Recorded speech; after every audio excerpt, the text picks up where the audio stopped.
ಎಲ್ಲರಿಗೂ ನಮಸ್ಕಾರ. ಇವತ್ತಿನ ರೆಸಿಪಿ ಈ ಮಳೆಗಾಲದಲ್ಲಿ ಮಾಡುವಂತಹ ಹಲಸಿನ ಬೀಜ ಮತ್ತು ಡ್ರೈ ಸಿಗಡಿಯನ್ನು ಬಳಸಿ ಮಾಡಿದಂತಹ ಒಂದು ರುಚಿಕರವಾದ ಚಟ್ನಿ. ಹೆಚ್ಚಾಗಿ ಇದನ್ನು ಯಾರು ಮಾಡೋದಿಲ್ಲ, ನಾನು ಟ್ರೈ ಮಾಡಿದೆ, ಬಹಳ ಟೇಸ್ಟಿಯಾಗಿ ಬರ್ತದೆ. ಗಂಜಿಗಂತೂ ಸೂಪರ್ ಕಾಂಬಿನೇಷನ್ ಆಗಿರ್ತದೆ. ಯಾರಿಗೆ ಈ ಡ್ರೈ ಸಿಗಡಿ ಅಥವಾ ಯಾವ ಒಣಮೀನು ಇಷ್ಟ ಇಲ್ಲ ಅಂಥವರು ಖಾಲಿ ಈ ಒಂದು ಹಲಸಿನ ಬೀಜದ ಚಟ್ನಿಯನ್ನು ಸುಲಿಗೆ ಮಾಡಿ ಮತ್ತೆ ಅದಕ್ಕೆ ನಾವು ಮಿಕ್ಸ್ ಮಾಡೋದು, ಖಾಲಿ ಹಲಸಿನ ಬೀಜದ ಚಟ್ನಿಯನ್ನು ಸಹ ಯೂಸ್ ಮಾಡ್ಕೊಳ್ಬೋದು. ಹಾಗಾದರೆ ಯಾರೆಲ್ಲ ನನ್ನ ಚಾನಲನ್ನು ನೋಡ್ತಿದ್ದೀರಿ, ಯಾರೆಲ್ಲ ಇನ್ನೂ ಸಬ್ಸ್ಕ್ರೈಬ್ ಆಗಿಲ್ಲ ದಯವಿಟ್ಟು ಸಬ್ಸ್ಕ್ರೈಬ್ ಮಾಡಿ ಸಪೋರ್ಟ್ ಮಾಡಿ ಅಂತ ಹೇಳ್ತಾ ಬನ್ನಿ. ಯಾರಿಗೆಲ್ಲ ಪ್ರೋಟೀನ್ ಇಂಟೇಕ್ ಮಾಡಲಿಕ್ಕೆ ಬೇಕು ಅಂಥವರು ಹಲಸಿನ ಬೀಜದ ತುಂಬ ಖಾದ್ಯಗಳನ್ನು ಮಾಡಿ ತಿಂದರೆ ಬಹಳ ಉತ್ತಮ. ಹೇಗೆ ಮಾಡೋದನ್ನು ನೋಡೋಣ. ನಮಸ್ತೆ ಮಿತ್ರರೇ, ಇವತ್ತು ಹಲಸಿನ ಬೀಜದ ಇನ್ನೊಂದು ರೀತಿಯ ಚಟ್ನಿಯನ್ನು ಮಾಡ್ತಿದ್ದೇನೆ. ಬಹಳ ಟೇಸ್ಟಿಯಾಗಿ ಬರುವಂತಹದ್ದು.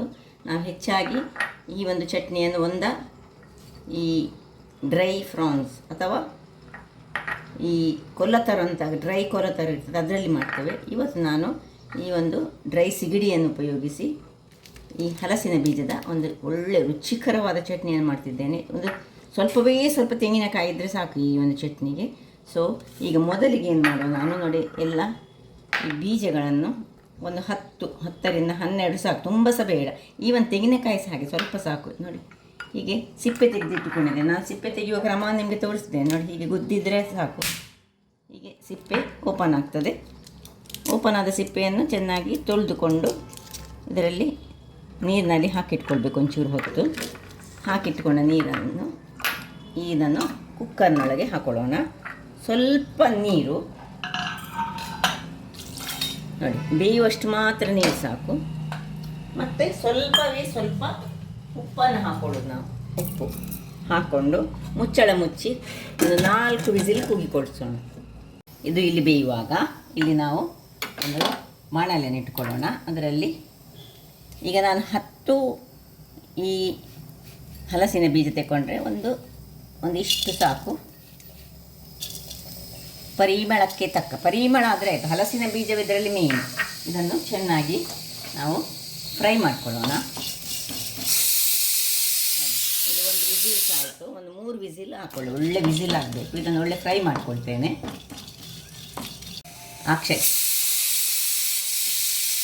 ವೀಕ್ಷಕರೇ, ಇದನ್ನು ಹದ ಉರಿಯಲ್ಲಿ ನಾವು ಫ್ರೈ ಮಾಡ್ಕೊಳ್ಬೇಕು. ಜೋರು ಉರಿ ಆದದ್ದು ಕರಗ್ತದೆ.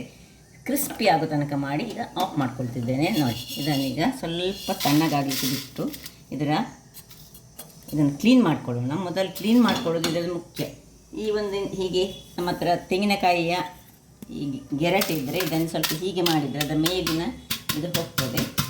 ಮತ್ತು ಸ್ವಲ್ಪ ಇದನ್ನು ಹೀಗೆ ಮಾಡಿದರೆ ಸೈಡ್ಸಲ್ಲೆಲ್ಲ ನಿಂತು ಈ ಕೆಳಗಿನ ಅಂದರೆ ಈ ಡ್ರೈ ಸಿಗಡಿಯ ಮೇನ್ ಪಾರ್ಟ್ಗಳು ಮುಖ ಎಲ್ಲ ಹೋಗಿ ಇಲ್ಲಿ ಉಳಿತದೆ. ಸೊ ಇದನ್ನು ಕ್ಲೀನ್ ಮಾಡ್ಕೊಳ್ತೇನೆ ಸುಡಿಗೆ. ನೋಡಿ, ಇದನ್ನು ಹೀಗೆ ಮಾಡುವಾಗ ನೋಡಿ ಮುಖದ ಪಾರ್ಟ್, ತಲೆಯ ಪಾರ್ಟಿ ಸೈಡಲ್ಲಿ ನಿಲ್ತದೆ.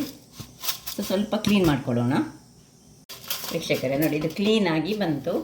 ಸೊ ಇಲ್ಲದಿದ್ದರೆ ನೀವು ಹೀಗೆ ಸಹ ಮಾಡ್ಕೊಳ್ಬೋದು. ಇದನ್ನು ಸುರಿಗೆ ತೊಳೆದು ಮತ್ತೆ ಫ್ರೈ ಮಾಡಿಕೊಂಡು ಸಹ ಸ್ವಲ್ಪ ಡ್ರೈ ಮಾಡ್ಕೊಳ್ಬೋದು. ಇದನ್ನೀಗ ಪಕ್ಕಕ್ಕೆ ಇಟ್ಕೊಳ್ಳೋಣ. ಈಗ ಇಲ್ಲಿ ಬೇಕಾಗುವ ಸಾಮಗ್ರಿಗಳು ನೋಡಿ, ಸ್ವಲ್ಪ ತೆಂಗಿನ ತುರಿ ಸಾಕು, ಸ್ವಲ್ಪ 3 ಈ ಬ್ಯಾಡಗಿ ಮೆಣಸು, ಸಣ್ಣ ತುಂಡು ಹುಳಿ, ಸ್ವಲ್ಪ ಉಪ್ಪು, ಒಂದು ನೀರುಳ್ಳಿ ಮತ್ತು 5-6 ಬೆಳ್ಳುಳ್ಳಿಯ ಎಸಳುಗಳು ಬೇಕು. ಇಲ್ಲಿ ಇದು ಬೆಂದಿದೆ. ಈಗ ಇದನ್ನು ಒಂದು ಮಿಕ್ಸಿಗೆ, ಇದರ ನೀರು ಬೇಡ ಈಗ ಸುಲಿಗೆ, ಏನು ನೀರು ಬೇಡ. ನೀರನ್ನು ನೀವು ಈಗ ಸಾರು ಮಾಡಿ ಸಹ ಸ್ವಲ್ಪ ಹೆಚ್ಚು ನೀರು ಹಾಕಿ ಮಾಡಿದರೆ ಸಾರು ಮಾಡಿಕೊಂಡು ಇದನ್ನು ಯೂಸ್ ಮಾಡ್ಕೊಳ್ಬೋದು. ಸೊ ಇದು ಉಪ್ಪು ಹಾಕಿ ಬೇಯಿಸಿದಂಥದ್ದು. ಇದನ್ನು ಒಮ್ಮೆ ಗ್ರೈಂಡ್ ಮಾಡಿ ತರ್ತೇನೆ ಸ್ವಲ್ಪ. ವೀಕ್ಷಕರೇ, ಇಲ್ಲಿ ನೋಡಿ ಹೀಗೆ ಹಾಕಿ ಬಂತು. ಈಗ ಇದನ್ನೊಂದು ಬೌಲಿಗೆ ಶಿಫ್ಟ್ ಮಾಡ್ಕೊಳ್ಳೋಣ. ಇದು ಪೌಡರ್ ಆಗಿ ಬಂದರೆ ಸಾಕು. ಈಗ ಇದೇ ಮಿಕ್ಸಿಯಲ್ಲಿ ನಾವು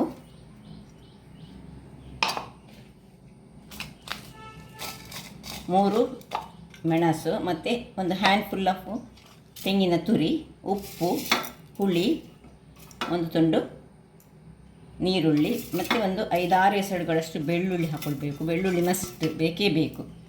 ಸೊ ಇದನ್ನೀಗ ಜಸ್ಟ್ ಸ್ವಲ್ಪ ಗ್ರೈಂಡ್ ಮಾಡ್ಕೊಂಡು ತರೋಣ.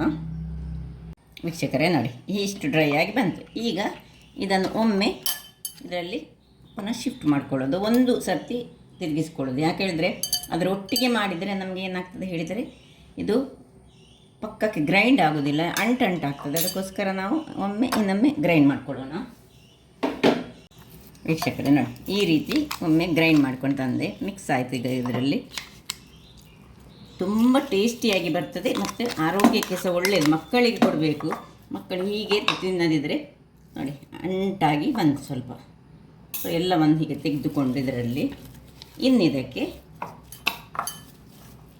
ಈ ಒಂದು ಏನು ನಾವು ಸೇರಿಸಿಟ್ಟುಕೊಂಡಿದ್ದೇವೆ ಇದನ್ನು ಸೇರಿಸ್ಕೊಳ್ಳೋದು. ಏನು ಚೆನ್ನಾಗಿ ಬರ್ತದೆ ಹೇಳಿದರೆ, ಟೇಸ್ಟಿಯಾಗಿ ಒಂದು ಇಷ್ಟಿದ್ದರೆ ಸಾಕು ಊಟ ಮಾಡಲಿಕ್ಕೆ. ಗಂಜಿ ಊಟ ಮಾಡಲಿಕ್ಕಂತೂ ಬಹಳ ಒಳ್ಳೆಯ ಕಾಂಬಿನೇಷನ್. ನೋಡಿದ್ರಲ್ಲ ವೀಕ್ಷಕರೇ, ಯಾವ ರೀತಿಯಲ್ಲಿ ಒಂದು ಸಿಗಡಿಯನ್ನು ಸಹ ಬಳಸಿ ಅದರೊಟ್ಟಿಗೆ ಈ ಸೀಸನಲ್ಲಿ ದೊರಕುವಂತಹ ಹಲಸಿನ ಬೀಜ ಹಾಕಿ ಮಾಡಿದರೆ ತುಂಬ ಟೇಸ್ಟಿಯಾಗಿ ಬರ್ತದೆ. ಇದೊಂದು ಹೊಸ ರುಚಿ ಅಂತ ಹೇಳ್ಬೋದು, ಯಾರು ಹೆಚ್ಚಾಗಿ ಮಾಡೋದಿಲ್ಲ. ಹಾಗಾದರೆ ನನ್ನ ಈ ಕುಕಿಂಗ್ ಚಾನಲ್ ನಿಮಗೆ ಇಷ್ಟ ಆದರೆ ಬೋಳೂರು ಸುವರ್ಣ ಚಾನಲನ್ನು ಲೈಕ್ ಮಾಡಿ, ಶೇರ್ ಮಾಡಿ, ಹಾಗೂ ಸಬ್ಸ್ಕ್ರೈಬ್ ಮಾಡಿ, ಹಾಗೂ ನನ್ನ ಇನ್ಸ್ಟಾಗ್ರಾಮ್ ಪೇಜನ್ನು ಫಾಲೋ ಮಾಡಿ. ಧನ್ಯವಾದಗಳು.